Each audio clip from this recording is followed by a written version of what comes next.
Hi hello viewers, welcome to NTV. నేను తారక్. రోజు రోజుకి ఇండియాలో క్రికెట్ అనేది ఎంతగా పెరుగుతుందో మనం చూస్తూ ఉన్నాం. ప్రస్తుతం ఏంటంటే ఉమెన్స్ టీం కూడా మెన్స్ టీంకి ఏమాత్రం తక్కువ కాకుండా వాళ్ళు కూడా రాణిస్తున్నారనమాట. రీసెంట్గానే మన అండర్-19 ఉమెన్స్ టీం మొత్తం T20 వరల్డ్ కప్లో గెలుచుకురావడం అనేది మనం చూసాము. సో ఆ టీంలో వన్ ఆఫ్ ద పార్ట్ అయిన ధృతి మనతో ఉన్నారు. ఆమెతో మాట్లాడదాం. హాయ్ ధృతి. Hello sir. ఎలా ఉన్నారమ్మా? నేను బాగున్నాను sir.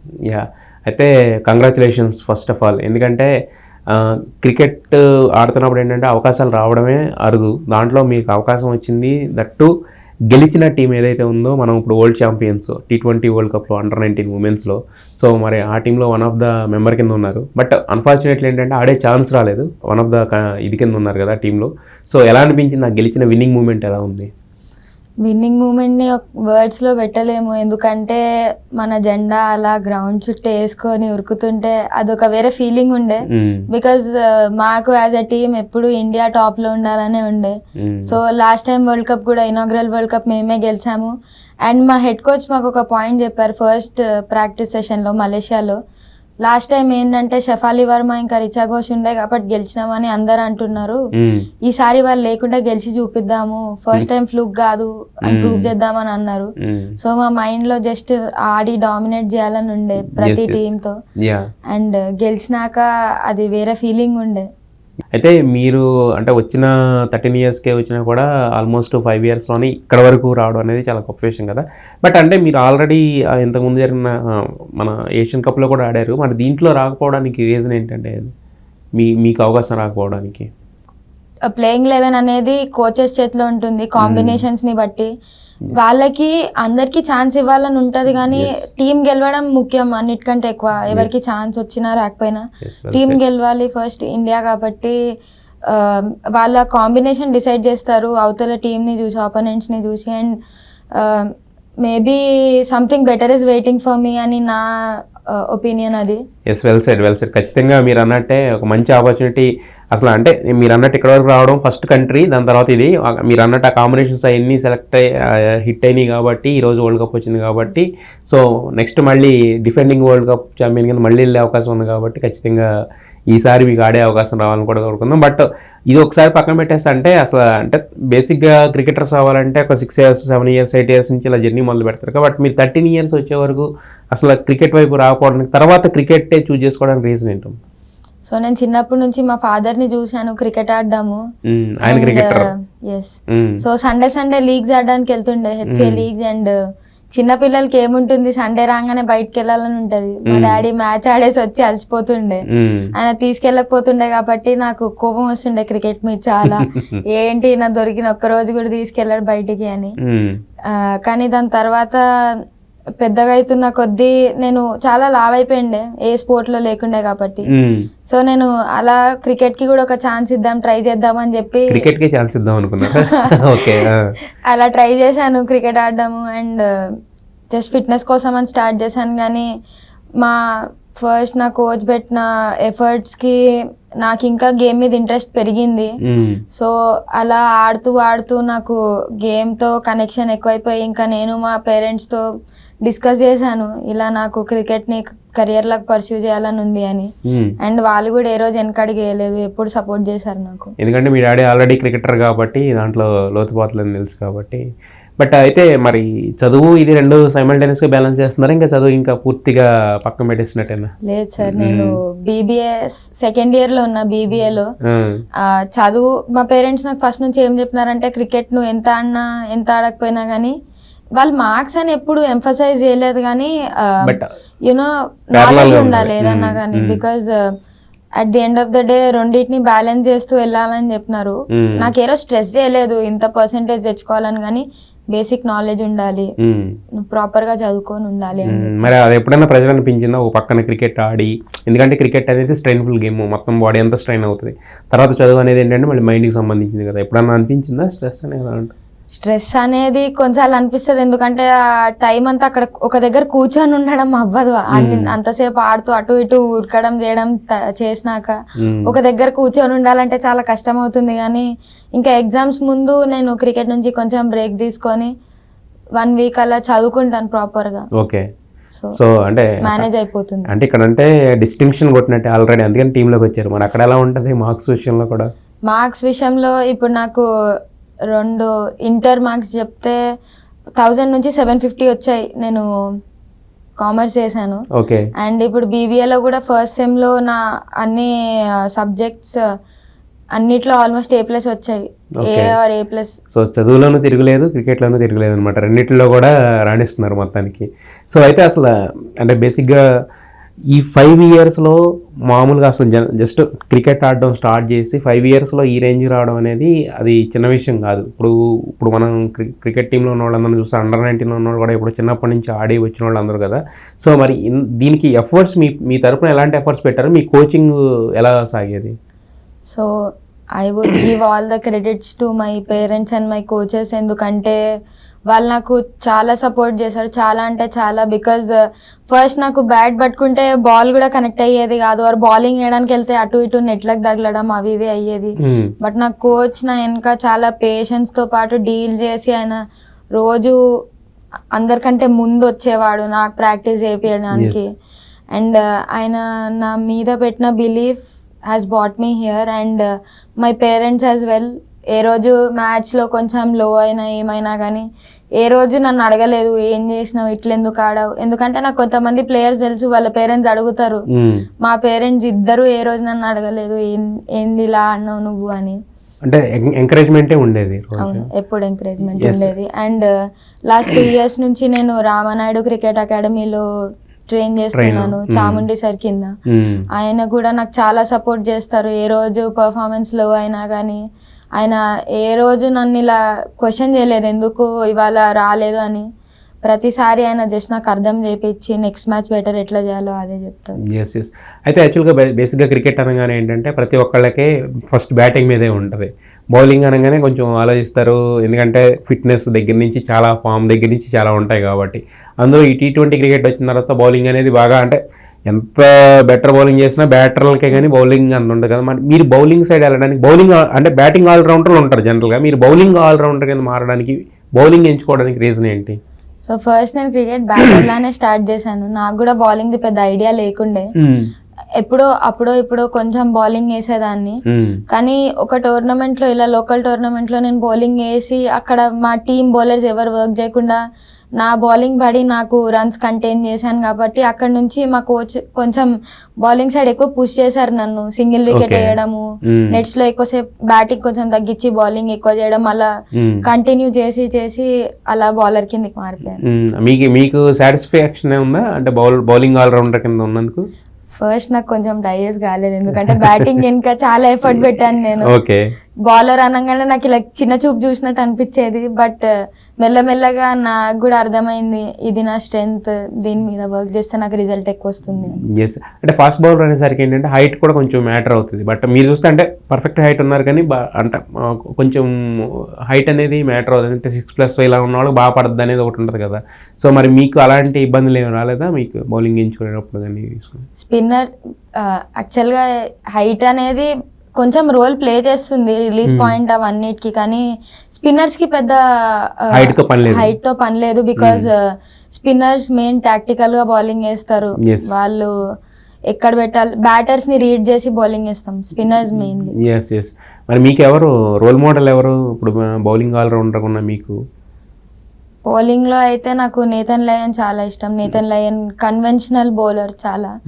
But as a whole నాకు విరాట్ కోహ్లీ అంటే చిన్నప్పటి నుంచి నా ఐడల్ తను.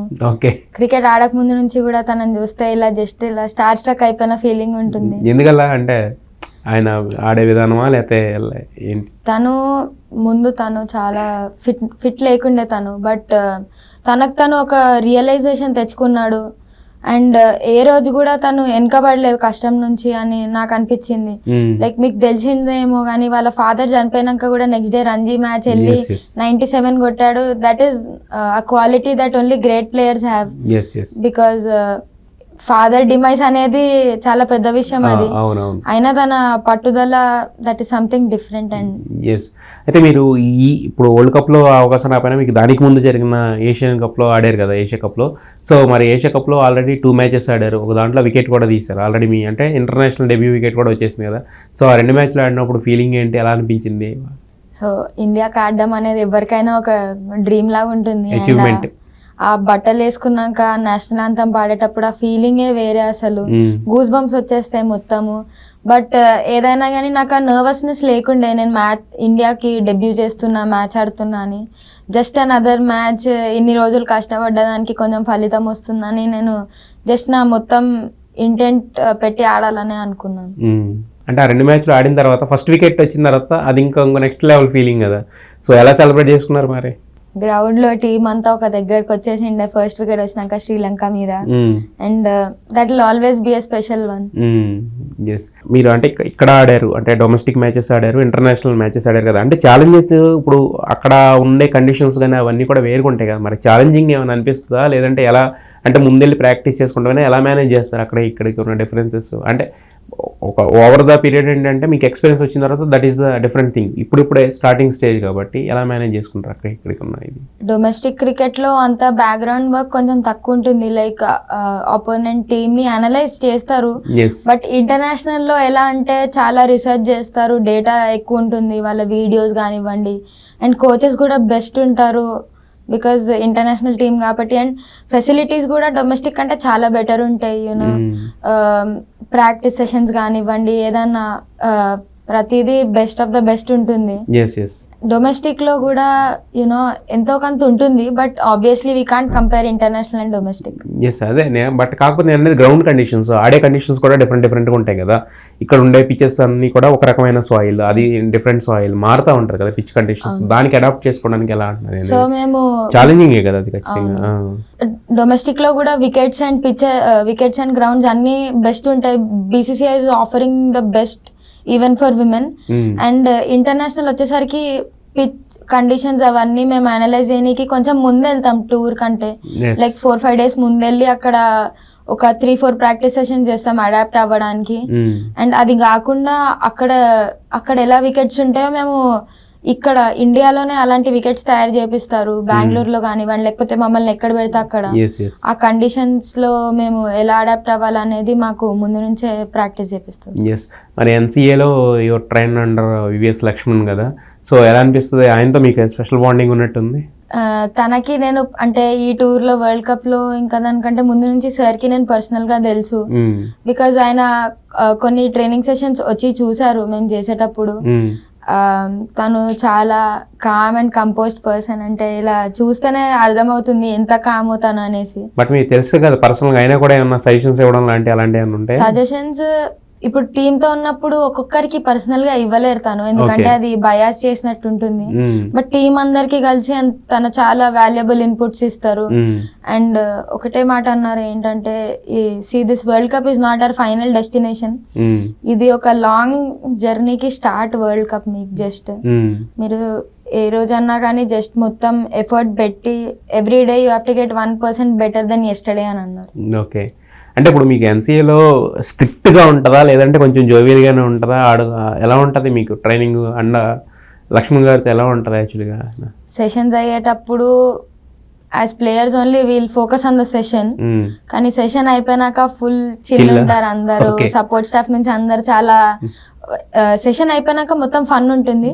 సెషన్ మధ్యలో బ్రేక్స్ లో కూడా ఫన్ ఉంటుంది, కానీ సెషన్ అయ్యేటప్పుడు అందరం సీరియస్ ఫోకస్డ్ గా ఉంటారు. సో సపోర్ట్ స్టాఫ్ అనేది కూడా చాలా ఇంపార్టెంట్ యాక్చువల్గా, ఎందుకంటే మీకు కనపడేది ఆడేది మీరైనా, బట్ దానికి సరిపడా ఫిట్నెస్ కానీ దానికి సరిపడా ఎవ్రీథింగ్ చూసుకునే సపోర్ట్ స్టాఫ్ కదా. సో సపోర్ట్ స్టాఫ్ గురించి చెప్పాలంటే ఏం చెప్తారు? మాకు ఉన్న support staff as a whole Indian team we're blessed to have the support staff. Because వాళ్ళు మాకు ఏ రోజు ఒక్కరు పర్ఫార్మెన్స్ మీద కింద అయినా కానీ వాళ్ళు ఏ రోజు మాకు ఇట్లా వెనకకి లాగినట్టు చేయలేదు. వాళ్ళు ప్రతిరోజు మాకు అదే పేషెన్స్తో అదే ప్రేమతో నేర్పించారు. అండ్ ఈ వరల్డ్ కప్ స్టార్ట్ అయ్యేటప్పుడు కూడా మాకు ఒకటే మాట చెప్పారు మా కోచెస్, ఏంటంటే మీరు ఎప్పుడు 3 things గుర్తుపెట్టుకోండి. We love you unconditionally, we trust you blindly, we trust you, and being women cricketers we respect you. So మేము ఈ వరల్డ్ కప్ గెలవడానికి ఇంకా వీళ్ళది అన్నిటికంటే పెద్ద చెయ్యి. బికాజ్ వీళ్ళు ఇలా మాకు మా మీద ట్రస్ట్ పెట్టి మాకు ఇంత పేషెన్స్ తో నేర్పియకపోయి ఉంటే this wouldn't have been possible. So మరి అంటే NCAలో మిగతా మొత్తం ఇండియన్ టీమ్ ఇండియా వాళ్ళు కూడా అక్కడే ట్రైన్ అప్ అవుతూ ఉంటారు కదా. సో మరి ఏ క్రికెటర్స్ నన్ను కలిసారు అక్కడ? అక్కడ చాలా మంది క్రికెటర్స్ రీహాబ్ కి దానికి ట్రైనింగ్ కి వస్తుంటారు. హార్దిక్ పాండ్యాని కలిసాను, శ్రేయస్ అయ్యర్, రిషబ్ పంత్, ఇషాన్ శర్మ అండ్ విమెన్ క్రికెటర్స్కి వచ్చేసరికి హర్మన్ ప్రీత్ కౌర్, ప్రియా పూనియా, శ్రేయాంక పాటిల్, అమర్జోత్ కౌర్ చాలా మంది వచ్చారు. చాలా మంది. సో మరి వీళ్ళతో హార్దిక్ పాండ్యా వీళ్ళతో ఇంటరాక్ట్ అయినప్పుడు రిషబ్ పంత్ కానీ ఎలా ఉండేది, అంటే ఎలా రిసీవ్ చేసుకునే వాళ్ళు మనకి టీవీలో అలా యాటిట్యూడ్ ఉంటుంది అనిపిస్తుండొచ్చు కానీ బట్ యాజ్ వాళ్ళని పర్సనల్ గా కలిసినప్పుడు వాళ్ళు చాలా హంబుల్ ఉండే. లైక్ మా కోచెస్ ముందే చెప్తారు ఇలా వెళ్ళి వాళ్ళ ట్రైనింగ్ సెషన్స్ ని డిస్టర్బ్ చేయొద్దు, ఫొటోస్ అవి ఇవి అడిగాను కానీ వాళ్ళే ఆగి they want click a picture అని వాళ్ళే మాట్లాడి, మా ఒక ఫ్రెండ్ తో అయితే వాళ్ళ అక్కకి వీడియో కాల్ చేస్తే హార్దిక్ పాండ్యా వీడియో కాల్ లో కూడా మాట్లాడారు వాళ్ళ అక్కతో. సో వాళ్ళు చాలా హంబుల్ ఉండే నేచర్ లో. అంటే మీకు రిషబ్ పంత్ కొంచెం ఎక్కువ ట్రావెల్ ఉన్నట్టుంది కదా ఆ టైంలో యాక్సిడెంట్ తర్వాత? Rishabh Pant like prolong sessions ఉండేవి, ఆయన ఎక్కువ శాతం NCL లోనే ఉండేది. మేము ప్రాక్టీస్ చేసేటప్పుడు అక్కడ మాతో పాటు టేబుల్ టెన్నిస్ కూడా ఆడారు తను. అండ్ చాలా హంబుల్ గా రోజు ఆయననే పలకరించేది కనబడప్పుడు అలా ఎలా ఉన్నారు అది ఇది అని. Is very humble. సో అంటే ఎంతకాలం ఉన్నారు అప్పుడు మీరు వెళ్ళేసరికి? కొంచెం ఆల్రెడీ తగ్గిందా మొత్తం? తగ్గిండే, ఆయనకి నీ బ్రేస్ ఉండేది. సో ఆబ్వియస్ గా అంత పెద్ద యాక్సిడెంట్ అయితే ఏం టేర్ అయిందో లోపల అది మనకు తెలియదు కానీ సో అప్పుడు మెల్లమెల్లగా హెల్ప్ పట్టుకొని నడిచేది చేసేది, వాళ్ళు రీహాబ్ చేయించేది. సో అంటే ఇప్పుడు అంత యాక్సిడెంట్ నుంచి బయటపడడం అనేది నాట్ అన్ ఈజీ. మళ్ళీ ఇప్పుడు కంబ్యాక్ ఇచ్చాడు, బాగా ఆడుతున్నారు కదా. సో అంటే ఆ టైంలో ఏముండేది? ఇప్పుడు ప్రతిసారి క్రికెట్ గురించే మాట్లాడుకోం కదా, అదర్ దాన్ క్రికెట్. అంటే ఆయనతో మీకు ఎక్కువ రోజులు ట్రావెల్ అయ్యారు కాబట్టి ఏం మాట్లాడేవాళ్ళు మిగతా టైంలో? తన మెంటల్ అబిలిటీ గురించి పర్సనల్ కాన్వర్జేషన్స్ ఏం ఎక్కువ లేకుండే, బట్ తనని చూస్తే తను మెంటల్గా ఎంత టఫ్ అది అర్థమైంది. బికాజ్ అంత పెద్ద యాక్సిడెంట్ నుంచి కంబ్యాక్ చేయడం అంటే it's not an easy thing. And cricket Audi sudden గా ఇట్లా ఒక 1 year గ్యాప్ వస్తే ఏ ప్లేయర్ అయినా కానీ మెంటల్ గా చాలా డిస్టర్బ్ అవుతారు. బికాజ్ ఆ భయం ఉంటుంది, గేమ్ ఎక్కడ స్పాయిల్ అయిపోతుంది మాది అనేసి. బట్ అంత ఇంజురీ నుంచి కంబ్యాక్ చేయడం అనేది అది చాలా పెద్ద గొప్ప విషయం అది. మరి శ్రేయస్ అయ్యర్ కూడా ఇలా వీళ్ళు ఫిట్నెస్ కోసం అని కూడా వస్తారు. చిన్న చిన్న ఇంజురీస్ అయినా కానీ వాళ్ళు ఎగ్జామిన్ చేసి దాన్ని తొందరగా ఎందుకంటే చిన్న ఇంజురీనే కదా అని నెగ్లెక్ట్ చేస్తే అది ఇంకా పెద్దగా అవుతుంది. శ్రేయస్ అయ్యర్ ఎందుకు వచ్చారో తెలియదు కానీ he use to have batting sessions and all that. మరి వీళ్ళందరూ అంటే ఇప్పుడు T20 అంటే మెయిన్ టీమిండియా ప్లేయర్స్ కాబట్టి ఓకే, బట్ మిగతా హర్మన్ ప్రీత్ కౌర్ వీళ్ళందరూ కూడా మీరంతా ఉమెన్స్ టీమ్ అంతా సపరేట్గా ఉంటుంది కదా. సో మరి వాళ్ళతో కలిసి ఆడడం అది ఉండేదా యాక్చువల్గా? హర్మన్ ప్రీత్ కౌర్ కి మేము ఒక రోజు నెట్స్ లో బౌలింగ్ వేసాము. అండ్ రాధా యాదవ్ ఇంకా అమర్జోత్ కౌర్ స్పాట్ బౌలింగ్ వేసారు 2 సార్లు నాతో పాటు. It's a very special feeling because అంత పెద్ద ప్లేయర్స్ తో ప్రాక్టీస్ చేయడం అనేది ఇట్స్ ట్రూలీ అ బ్లెస్సింగ్. అంటే నాట్ ఓన్లీ ఒక ఫీలింగ్ అనే కాకుండా వాళ్ళ దగ్గర నుంచి ఏమైనా నేర్చుకోవడానికి ఛాన్స్ దొరుకుద్దా మీకు? అంటే వాళ్ళు ఏమైనా టిప్స్ ఇవ్వడం కానీ, టెక్నిక్స్ నేర్పడం కానీ? ఈ హర్లిన్ డియోల్ ఇంకా హర్మన్ ప్రీత్ కౌర్ తో ఒక 1-on-1 సెషన్ ఉండే. సో ఆ రోజు చాలా వాల్యుబుల్ టిప్స్ ఇచ్చారు. ఎందుకంటే ప్లేయర్స్ మ్యాచ్ ఆడుతున్నప్పుడు ఓవర్ థింకింగ్ చాలా అవుతుంది. ఇలా అవుట్ అయిపోతే ఏంటి, క్యాచ్ డ్రాప్ చేస్తే ఎలా and all that, and background fitness, diet and all that వాళ్ళు చాలా ఇన్పుట్స్ ఇచ్చారు ఆ రోజు. అంటే డైట్ అనేది చాలా ఇంపార్టెంట్. మరి NCL ఎలా ఉంటుంది డైట్? NCL యాక్చువల్గా సపరేట్ ప్లేస్ ఉంటుంది ఫుడ్ కోసము. అండ్ అక్కడ ఇంటర్నేషనల్ ప్లేయర్స్ వచ్చినా కానీ అక్కడే తింటారు వాళ్ళు. సో వాళ్ళకి తగ్గట్టు ప్రాపర్ ఫుడ్ ఉంటుంది. ఇలా ఎక్కువ ఆయిలీ ఫుడ్ అండ్ అందరికీ ఒకటే ఉంటుంది కదా? అందరికీ ఒకటే ఉంటుంది. ఎలాంటి ఫుడ్స్ ఉంటాయి అంటే మామూలుగా? గ్రిల్డ్ ఫుడ్ ఎక్కువ ఉంటుంది, grill fish, grill chicken, paneer, rajma, protein rich sources ఉంటాయి. మరి మీరు అంటే అదర్ దాన్ ఇప్పుడు NCL ఉన్నప్పుడు ఓకే, మరి ఇక్కడ మిగతా ఉన్నప్పుడు మిగతా టైంలో ఎలా మెయింటైన్ చేస్తారు? ఎందుకంటే మీరు చెప్పారు ఆల్రెడీ ఒకసారి లావ్ అయిపోయి క్రికెట్ వచ్చానని చెప్పి. మా మదర్ యాక్చువల్గా fitness trainer and nutritionist. So నా డైట్ తను ఇస్తుంది. And I train under different coach Vamsi Jaggari అని. సో తను ఇంకా మా మదర్ కోఆర్డినేట్ చేసి నా డైట్ ప్లాన్ చేస్తారు. అండ్ ఒకసారి డైట్ ప్లాన్ అయినాక దాని తగ్గట్టే ఇంట్లో ఫుడ్ ప్రిపేర్ అవుతుంది. ఎందుకంటే మమ్మీది కూడా వేరే ఫుడ్ ఉంటుంది అండ్ తన ఫుడ్ తనకు ప్రిపేర్ అవుతుంది, నా ఫుడ్ నాకు ప్రిపేర్ అవుతుంది సపరేట్ గా. మరి అప్పుడంటే ఏదైనా తినాలని అనిపించినప్పుడు అయినా ఇంకా డైట్ వల్ల దీనివల్ల క్యాన్సిల్ చేయాల్సి వస్తా, త్యాగం చేయాలి అప్పుడప్పుడు? అంటే సీజన్ వచ్చే ముందు మనకే తెలిసి ఉండాలి ఏం తినాలి ఏం తినొద్దు. బట్ అంటే ఇప్పుడు ఒక పర్ఫెక్ట్ డైట్ అని ఉన్న తర్వాత దాన్ని బ్రేక్ చేయలేం కదా మరి. అవును, కొన్నిసార్లు అనిపిస్తుంది చాలా తినాలని, కానీ ఏం చేయలేము. కానీ అంటే మ్యాచెస్ అయిపోయినాక ఒకసారి తినాలనిపిస్తే 1 డే ఇస్ ఫైన్. తినడానికి కూడా లెక్కలేసుకోవాలి, తప్పదు. ఎందుకంటే అంత సాధించాలంటే ఇక్కడ ప్రతిదీ ఎవ్రీథింగ్ అండర్ ఇలా ఉండాలి. ఇవన్నీ చాలా చిన్న చిన్న త్యాగాలు సార్, అంత పెద్దగా ఆడాలంటే చేయాల్సిందే. అంటే చిన్న చిన్న త్యాగాలంటే చాలా మంది, కొంతమందికి ఏం ఫీలింగ్ ఉంటుంది అంటే ఇంత సంపాదించింది తింటాక అనేది ఒక ఫీలింగ్ ఉంటుంది. బట్ కాకపోతే ఇలా ఇంత సంపాదించాలంటే అవన్నీ కూడా చేయాల్సిందే. సో మరి అదర్ దెన్ క్రికెట్ అంటే ఏంటమ్మా, హాబీస్ ఏమైనా ఉంటాయా, లేకపోతే ఓన్లీ ఇంకా 24 hours క్రికెట్ అయినా? లేదు, హాబీస్ అంటే నాకు పాటలు వినడం చాలా ఇష్టం. ఖాళీ టైం ఉంటే చాలు పాటలు వింటుంటా. అండ్ లేదు తట్టుకోలేదు. మా ఒక పిల్లి ఉంది, సో మా పిల్లితో ఆడుకోవడం, ఇంకా నాకు చిన్న తమ్ముడు ఉన్నాడు, వాడితో ఆడుకోవడం, వాడితో టైం స్పెండ్ చేయడం. అది టైం ఉంటుంది అసలు. సీజన్ స్టార్ట్ అయినాక ఊరికే మేము వెళ్ళి రావడం అనేది చాలా ఫ్రీక్వెంట్ గా ఫ్లయింగ్ మ్యాచెస్ ఆడడానికి. అదే ఇంకా రిటర్న్ వచ్చినాక వాళ్ళతో టైం స్పెండ్ చేయాలనే ఉంటుంది. మరి సినిమాలు ఎలాంటి ఏమైనా ఉంటాయి, షాపింగ్స్ అని అలాంటి ఏమైనా ఉంటాయి? వెళ్తారా సినిమాలు కాట్లే చూస్తుంటారా? ఇక నెట్ఫ్లిక్స్ అవన్నీ వచ్చినాక బయట థియేటర్ కి వెళ్ళడం తగ్గిపోయింది, ఇంట్లోనే చూస్తాం అందరం. ఏం చూసారు రీసెంట్ సినిమా, ఏం చూసారు? తెలుగు పెద్దగా ఏం చూడడం మానేసా. మా ఇంట్లో వాళ్ళు వెళ్ళారు పుష్పకి, లేకుండా. లేదు మీరు అంతకు మించి సాధించారు కాబట్టి తప్పదు. కొన్ని అంటే దేశానికి ఆడే అవకాశం అనేది కోట్లలో ఒకరికి, లక్షల్లో ఒకరికి వచ్చే అవకాశం కాబట్టి అది మీకు వచ్చింది, మీరు సాధించుకొచ్చారు. సో మరి మీ టీంతో ఎలా ఉంటుంది మీ ఇప్పుడు, ఎందుకంటే త్రిష కూడా ఆడింది, ఇప్పుడు ఎంత ఆనందం వస్తుందో మీరు చూస్తున్నారు, అలాగే నిక్కీ ప్రసాద్ మీ క్యాప్టెన్. సో ఎలా అనిపిస్తుంది టీంతో, ఎలా ఉంటుంది మీలో మీకు ఉన్నప్పుడు డ్రెస్సింగ్ రూమ్ వాతావరణం కానీ? మా టీమ్ మేము ఆల్మోస్ట్ 9 months నుంచి ప్రాక్టీస్ చేస్తున్నాము వరల్డ్ కప్ కోసం. అంటే చాలా ఫిల్టరేషన్ ప్రాసెస్ ఉండే. ఓకే, ఎంతమందిని తీసుకుంటారు ఫస్ట్? 30 members. ఫస్ట్ ZCA లో అయితే 30 members 6 camps ఉంటాయి. అక్కడ నుంచి 180 members ఆల్మోస్ట్ 160 members 180 members నుంచి మళ్ళీ ఒక 90 members ని పిక్ చేస్తారు మ్యాచెస్ కోసం. 6 teams తయారు చేసి అక్కడ నుంచి 25 members ని పిక్ చేస్తారు. సో మా టీంలో ఆల్మోస్ట్ అందరు ఉండే ఆ 25 members లో. సో మేము అన్ని మంత్స్ నుంచి అయిన బాండింగ్, మేము ఒక ఫ్యామిలీ లాగా అయిపోయాము. వెళ్ళే రోజు కూడా మేము అందరం ఏడ్చాము ఒకరిని ఒకరు పట్టుకొని, బికాజ్ మళ్ళీ రేపటి నుంచి ఒకరికొకరు కనబడడం, ఇన్ని రోజులు చూసి ఇన్ని రోజులు తోడుండి కనబడరు అనేసరికి అందరికి బాధ అయింది. బట్ మేము అందరం చాలా హ్యాపీ ఉండే, వరల్డ్ కప్ గెలవాలనుకున్నాం, గెలిచామని. సో మరి మీ టీంలో మిగతా వాళ్ళు అంటే త్రిష వీళ్ళందరూ ఉన్నారు కదా, వీళ్ళతో కానీ లేకపోతే నిక్కీ ప్రసాద్ కెప్టెన్, మీ కెప్టెన్, ఎలా ఉండేది వాళ్ళ bonding? She's a true leader. తను చాలా కాంపిటేటివ్, ఐ మీన్ మా టీంతో కాదు, ఆపోజిషన్ తో.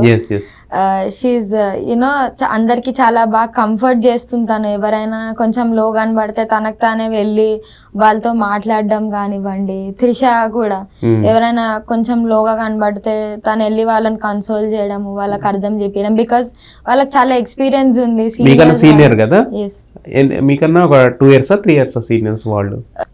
ఏజ్ అయితే ఆల్మోస్ట్ సిమిలర్, వాళ్ళిద్దరు 19. కానీ Trisha she started playing cricket I think when she was 3 years old. So she's very senior to me. And Nikki as well. And వాళ్ళకి క్రికెటింగ్ ఎక్స్పీరియన్స్ ఎక్కువ ఉంది. సో వాళ్ళకి తెలుసు ఎలా అనిపిస్తుంది ఫెయిల్ అయిన రోజు అని. సో వాళ్ళు చాలా హంబుల్ గా ముందు నుంచి వాళ్ళే వెళ్ళి మాట్లాడి అర్థం చెప్పడం అవన్నీ చేస్తారు. సో అంటే ఛాలెంజింగ్ అంటే ఇప్పుడు ఈ 5 years జర్నీలో ఎప్పుడన్నా ఛాలెంజింగ్ ఏమో, నేను ఇప్పుడు మీరే చెప్పారు 180 members నుంచి ఒక 25 members తీస్తారు ఫైనల్ ప్రాసెస్ అని చెప్పి. ఈ ప్రాసెస్లో కానీ ఎక్కడైనా ఛాలెంజింగ్ అనిపించిందా? అంటే ఎలా అయినా డిఫెండ్ చేసుకోవాలి అని అనిపించింది, ఛాలెంజింగ్ పొజిషన్స్ ఏమైనా వచ్చినాయి మధ్యలో?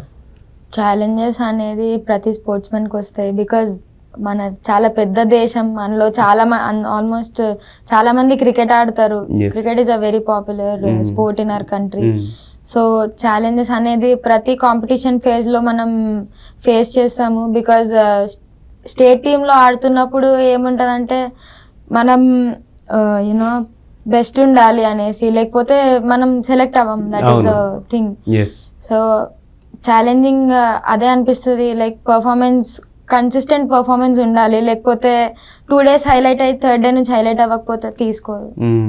అది మెయిన్ ఛాలెంజ్. సో మీకు అంటే మీకు ఇలా అవ్వాలి నేను ఈ ప్లేయర్ లాగా నేను ఒక ప్రత్యేకత సంపాదించుకోవాలని అనుకున్న ఇన్స్పిరేషన్ ఎవరు ఉన్నారు మీకు?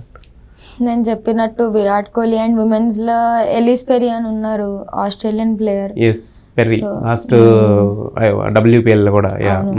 సో తను నాకు చాలా ఇన్స్పైర్ చేస్తారు. యూనో తన ఫిట్నెస్ కానివ్వండి, తన బాడీ లాంగ్వేజ్ కానివ్వండి, it is you know perfect for athlete. So I look up to her. Yes. మరి WPL ఛాన్సెస్ ఏంటి పరిస్థితి? Even that is a by product. మనం ప్రాసెస్లో ఉంటే అది ఈ సంవత్సరం ఎందుకు రాలేదు మీకు? అంటే ఏజ్ లిమిటా లేదంటే? లేదు, యాక్చువల్గా ఈ ఇయర్ నేను ఇంకా నా ఇంటర్నేషనల్ డెబ్యూ చేయలేదు ఆప్షన్ అయ్యేసరికి. అండ్ డొమెస్టిక్ నుంచి అంత ఈజీ కాదు WPL లో సెలెక్ట్ అవ్వడం, బికాజ్ ఫారెన్ ప్లేయర్స్ కూడా చాలా మంది ఉంటారు కాబట్టి. అండ్ Under-19 ఒక్క దాంట్లో నుంచి పికప్ చేయడం చాలా కష్టం. So hopefully next year I come in to the option list. Okay. అంటే మరి ఇప్పుడు క్రికెట్ అవ్వాలంటే అంటే మీరు ఎంత అయితే శ్రమ పెడతారో దానికి తగ్గట్టుగా నిర్మాల కొంచెం ఫినాన్షియల్ ఇది కూడా ఉండాలి కదా. సో మరి మీ ఫాదర్ మదర్ అంటే ఎలా దాన్ని ఓవర్కమ్ చేస్తూ వస్తున్నారు? మీకు ఏమనిపిస్తూ ఉంటుంది చూసినప్పుడు? ఖచ్చితంగా వాళ్ళని ఒక 1 స్టార్ అయిన తర్వాత వాళ్ళని చూసుకున్నాను ఆ ఫీలింగ్ ఉంటుంది కదా. సో ఆబ్వియస్లీ సార్, బికాజ్ వాళ్ళు చాలా త్యాగం చేశారు నా కోసము. We come from a middle class family, but మా ఇద్దరు పేరెంట్స్ ఏ రోజు నాకు ఏ లోటు లేకుండా ప్రాక్టీస్కి యూనో చాలా మంది ఉంటారు, ఎక్విప్మెంట్ కొనే స్థాయిలో కూడా ఉండరు. But I'm very bless that both my parents ఏ రోజు వాళ్ళు వెనకడికి వేయలేదు. ఏది అడిగినా కానీ మేబీ తొందరగా ఇవ్వలేదు, బట్ కొన్ని రోజులు టైం తీసుకొనన్నా అది నాకు ఇచ్చారు. ఏ రోజైనా కానీ లేదు బేట అది కుదరదు అని ఏ రోజు అనలేదు నాకు. సో వాళ్ళు నాకు ఏమంటాం, వాళ్ళు కష్టపడన్నా ఏది మీద కింద చేసన్నా కానీ నాకు అది ఇచ్చారు, నేను ఏది అడుగుతుంది. ఓకే. మరి ఫైనల్లీ ఏంటి మీ గోల్ ఏంటంటే ప్రతి ఒక్క మనిషికి ఒక డ్రీమ్, ఒక గోల్ అనేది ఉంటుంది కదా. అంటే క్రికెటర్ అవ్వాలనేది గోల్ అనేది అది ఆటోమేటిక్. కాకపోతే మనకేంటంటే జీవితంలో I have to see this, I have to stand there అనేది ఒకటి ఉంటుంది కదా. గోల్ అంటే ఏం చెప్తుంది మీకు dream? I want to play for senior India, దేశానికి పేరు తేవాలి. And I want to be one of the top bowlers in the world. You know I want to be amongst the best bowlers. And నేను best bowler ఉంటే ఆబ్వియస్గా మన country పేరు, నా పేరు పక్కన ఉంటుంది కాబట్టి మన కంట్రీ పేరు కూడా పైన చూడాలనేది గోల్ మొత్తానికి. ఎందుకంటే ఇంత షార్ట్ జర్నీలో అంటే మిగతా వాళ్ళతో కంపేర్ చేస్తే ఏంటంటే 5 years అని ఈ స్టేజ్కి వచ్చారంటే విత్ ఇన్ నెక్స్ట్ 5 years అయ్యేసరికి ఒక స్టార్ లాగా, అంటే మనకి ఇక్కడ స్టార్ అంటే మిగతా గురించి మాట్లాడుకుంటాం.